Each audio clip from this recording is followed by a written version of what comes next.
అంటే అందరూ అనేది ఏంటంటే ఈ నిర్ణయం ఎప్పుడో తీసుకోవాల్సి ఉండే కదా. ఇప్పుడు మాలాంటి వాళ్ళం కూడా ఏమంటున్నామంటే ఇప్పుడు రాజ్యం చాలా బలంగా తయారైంది. ఆ బలమైన రాజ్యంతో అక్కడ ఉండి మీరు ఇంకా త్యాగాలు పోరాటాలను చేయడం అనేది ఇంపాసిబుల్గా కనబడుతున్నది సిచ్యువేషన్.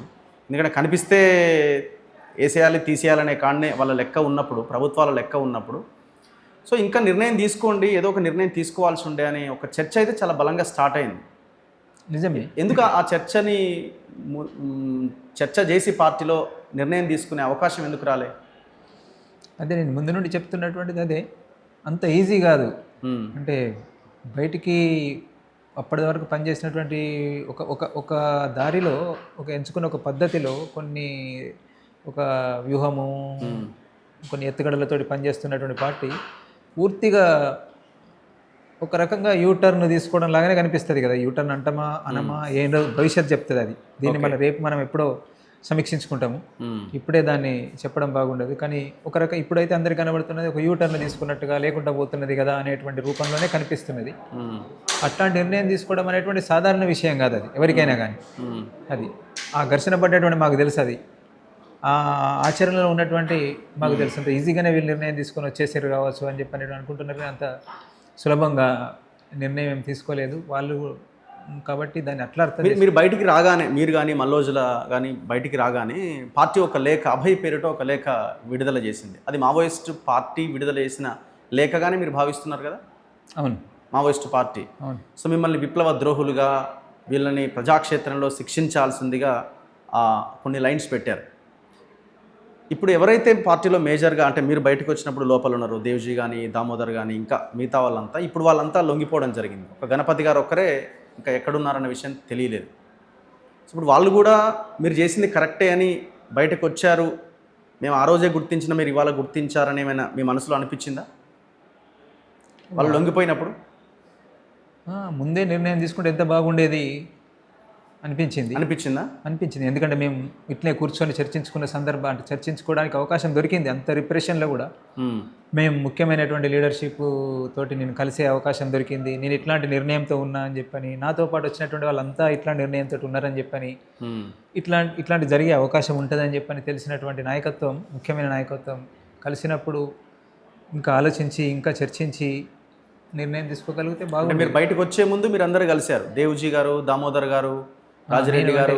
నేను వెళ్తున్నా అంటే మేము నిర్ణయం తీసుకొని వెళ్తున్నాము అని చెప్పనేటువంటిది కరెక్ట్గా చెప్పేలాంటి అవకాశం దేవ్జీ తోటి చెప్పడానికి అవకాశం దొరకలేదు. బట్ ముందు మేము మా జనరల్ సెక్రటరీ ఉన్నప్పుడు ఆ దిశలో చేసినటువంటి ప్రయత్నము అదే.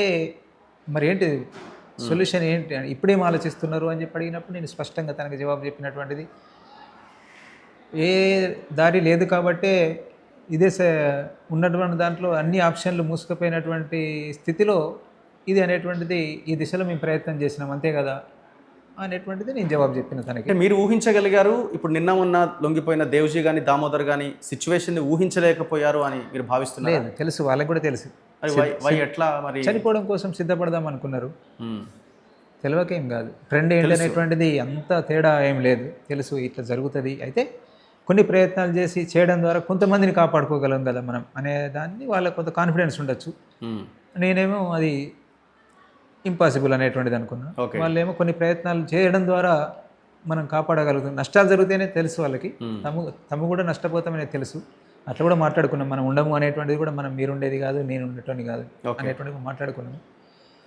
కాబట్టి వాళ్ళు అట్లా తెలుసు వాళ్ళకు కూడా, కానీ నష్టపోవడం కోసం సిద్ధపడి నడిపిద్దాం, ప్రయత్నం చేద్దాం అనేటువంటిది అనుకొని లేట్ చేసింది. సో దేవ్జీని మీరు కలవలేకపోయారు, దామోదర్ ఏమైనా కలిసారా? దామోదర్ తోటి నాకు సంబంధం లేదు. తెలంగాణ మీరు వేరే సెంట్రల్ కమిటీ మెంబర్, అంటే ఇప్పుడు చివరికి వచ్చినటువంటి దాంట్లో ఉన్నటువంటి central committee member, state committee member తోటి నేను మాట్లాడినా, మేము చాలా కాలం కలుసుకున్నాము, ఈ విషయాలను చర్చించుకున్నాము. చివరికి వస్తున్నప్పుడు కూడా చెప్పి వాళ్ళతోటి మాట్లాడి ఒక రాత్రి అంతా, నైట్ అంతా, ఉదయం వరకు మాట్లాడి అన్ని అప్పగింతలు అన్ని చెప్పి చేసి బాధగానే వేడుకలు తీసుకుని. ఎవరెవరు ఉన్నారా మీరు అప్పగింతల కార్యక్రమం ఇదంతా ఉన్నారు? ఎందుకు ఓకే, అంటే మేజర్ ఇప్పుడు లొంగిపోయిన వాళ్ళు బయటకు వచ్చినటువంటి సీసీ మెంబర్లో కొంతమంది ఉన్నారా?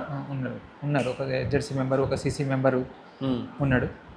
తర్వాత మన అమరుడైనటువంటి ప్రభాకర్ దాదాతో పాటు కూడా, అంటే ఏం పేరు, స్వామి ఓకే.